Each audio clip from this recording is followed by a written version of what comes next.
Nang gagalaiti na talaga si Idol Raffy Tulfo ngayong balita kay Andrea Brillantes. Mismong siya ang nakatukib sa itinatagong lihim ni Andrea. Ito pa nga ay maraming mga ebidensya na makikita natin na talaga namang mula noon ay nakikipagkita na siya kay Daniel Padilla secretly. Alam naman niya ni Catherine Bernardo, ngunit nananatili siyang professional. Ayaw naman sana niyang masira ang career mismo ni Daniel. Kaya nga makikita natin sa mga ASAP performances nila at sa behind the scene na kahit papaano ay naging maayos naman ang pakikitungo ni Catherine kay Daniel. Alam naman niya ang feeling umano na mabagsak.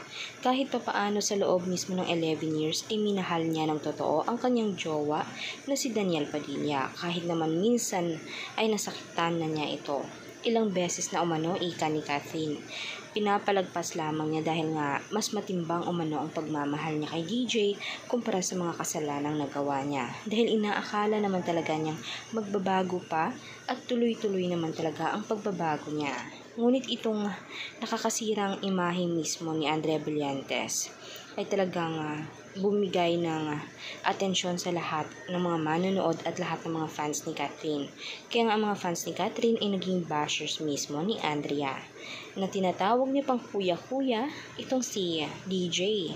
Dahil nga mas bata ito para kay Daniel na ngayon ay gusto pala niyang jowain, ngunit ki-ate Kath niya mano, pero nakuha naman niya sa bandang huli.